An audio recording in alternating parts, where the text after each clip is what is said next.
Hello बच्चों, let's read this question. The question says, which of the following, if mass and radius are assumed to be same, have maximum percentage of total kinetic energy in rotational form while pure rolling?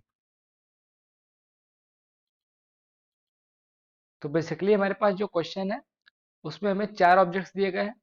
पहला हमारा disc है, दूसरा हमारे पास sphere है,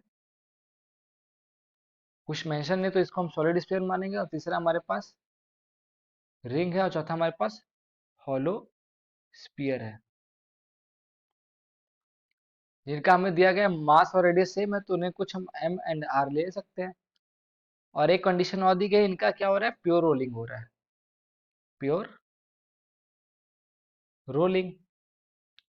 अब हमें बताना है वो कौन सा ऑब्जेक्ट है जिसका जो हमारा पास रोटेशनल काइनेटिक एनर्जी होगी, रोटेशनल के फॉर्म में maximum percentage of kinetic energy होगी।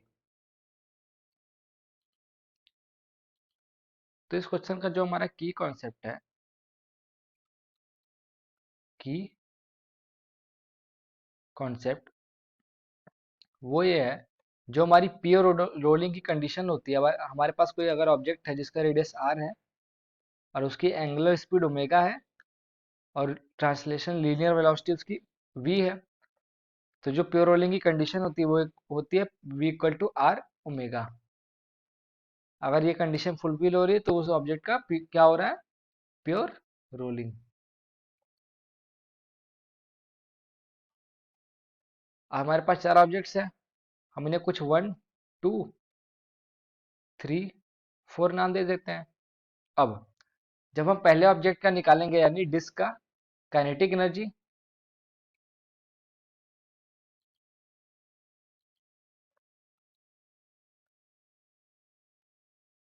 उसे हमने कुछ ke1 नाम दे दिया, तो हाफ एम v1 स्क्वायर उसकी translation kinetic energy plus half i1 omega 1 square, जहाँ पे i1 क्या है, उसका मोमेंट ऑफ इनर्शिया है, और ओमेगा 1 क्या है, उसका एंगुलर स्पीड। तो हमें पता है यहाँ से हम i1 की वैल्यू क्या होती है डिस्क के लिए, M R square by 2, M उसका मास, आर उसका रेडियस, और किस एक्सिस के लॉन्ग होती है, from for axis passing through centre है परपेंडिकुलर टू इट। और यहाँ पे हम ओमेगा 1 की वैल्यू क्या पुट कर सकते हैं, v1 अपॉन r1, क्योंकि हमारी जो कंडीशन है v1 इक्वल टू क्या होगा, यहाँ पे r रहेगा, v1 equal to r omega 1। तो यहाँ से हम देख सकते हैं जो हमारी टोटल काइनेटिक एनर्जी आएगी वो होगी हमारी 3/4 एम वी वन स्क्वायर, और जो रोटेशनल के फॉर्म में होगी वो हमारी होगी 1/4 एम वी वन स्क्वायर। ऐसे ही हम स्पीयर का निकाल सकते हैं ke2, तो इसकी value half M V two square plus half sphere का i2 हम क्या लिखेंगे, 2/5 एम आर स्क्वायर, इसका moment of inertia into omega 2 square. तो यहाँ से जो इसकी वैल्यू आ जाएगी वो होगी 7/10 एम वी टू स्क्वायर,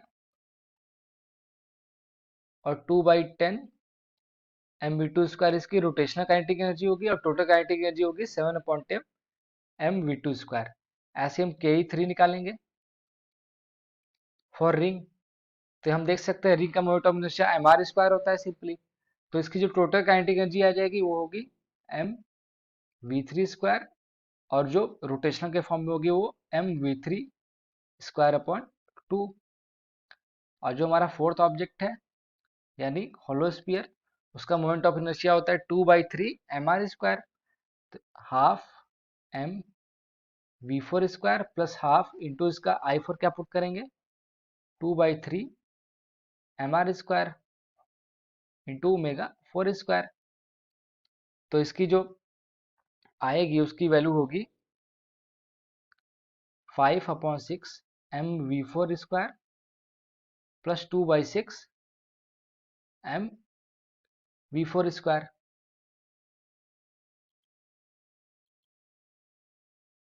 तो यहाँ से हम परसेंटेज निकाल सकते हैं। रोटेशनल को हम डिवाइड कर देंगे टोटल काइनेटिक एनर्जी से इंटू 100।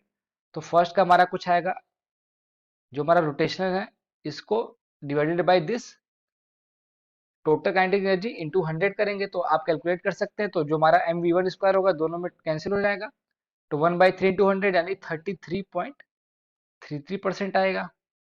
हमारा जो सेकंड ऑब्जेक्ट उसका आएगा